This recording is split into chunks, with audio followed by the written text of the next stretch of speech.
I felt the vibration before I heard the ringtone. Faint, almost shy. As if the phone in my pocket knew the weight of the moment it was interrupting. Gravel crunched beneath my shoes, echoing with eerie finality as the casket was lowered into the earth. My father. A man whose silence I had inherited. My fingers curled around the phone, but my pulse didn't change.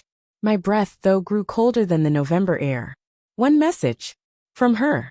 You've been served. Attached was a photo. Her, standing beside a notary signature fresh, smile painted on like a bruise still purple around the edges. The caption beneath it was carved in spite. Asterisk. Your father's fortune is legally mine now. Enjoy the dirt. Asterisk. I looked up slowly. My children stood beside her. All in black. All blank-eyed. Lips tight, arms crossed, like strangers at a train station waiting for someone who wasn't coming. Not one looked at me. My son.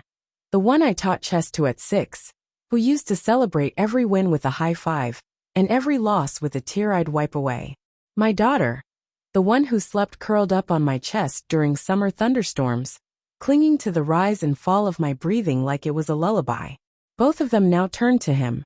The man standing behind them. A man I had once called friend.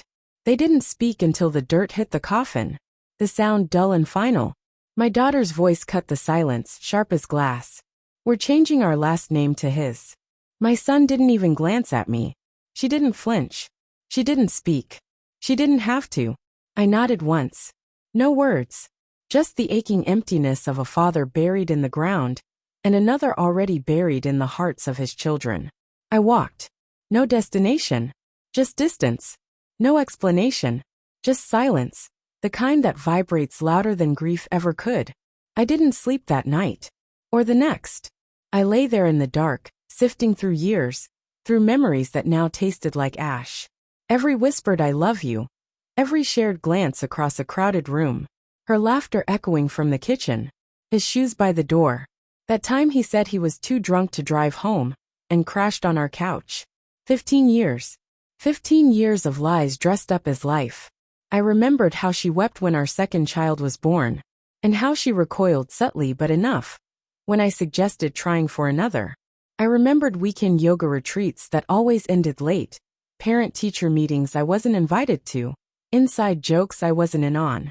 The signs weren't invisible, just inconvenient to notice. And still I gaslit myself. Asterisk, maybe it's just the grief. Maybe I'm imagining monsters in the shadows. Asterisk. But then during the estate cleanup I opened the wrong drawer. Or perhaps the right one. Photographs stacked hidden, not of me. Her. Him. The kids. Smiling. Laughing. Sunburned on vacations I never took. Blowing candles on birthdays I didn't know about. A family. Just not mine. I didn't scream. I didn't confront. I learned to play ghost, present but hollow. I wore the mask they had carved for me, the silent, dutiful shell of a man they'd already buried. Quietly I asked for birth certificates. Estate planning I claimed. I made discreet calls. Hairbrushes, toothbrushes, strands of guilt and strands of hair. DNA doesn't lie. The results arrived on a Thursday. My lawyer slid the envelope across the desk, his face unreadable. I opened it. 99.9%. Twice. I didn't cry. I didn't shout.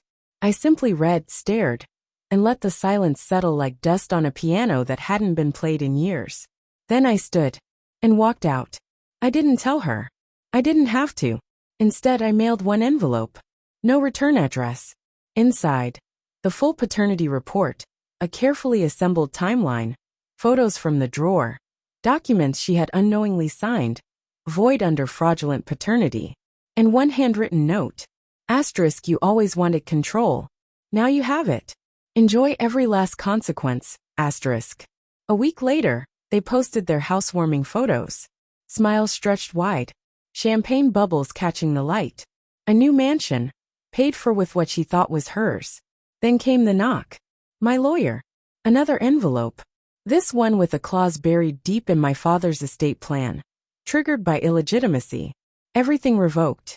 Assets seized. Ownership reversed. I watched from across the street as the lights blinked off one by one. Her world collapsing without sound. She called. I didn't answer. But later a second call. My daughter. Her voice cracked, trembling, shaken for the first time in years. How could you hide this from us? I let her sit in that silence, the kind that presses against your chest until you forget how to breathe. Then I answered, calm and final. Asterisk, you chose your side. Now live with it. Asterisk. Click. No more words. No more explanations. I never looked back. I didn't need to. There's a strange kind of peace in truth. Cold, unsentimental, absolute. It doesn't comfort you, but it clears the fog. And in that clarity, you see the ruins not as tragedy, but as revelation.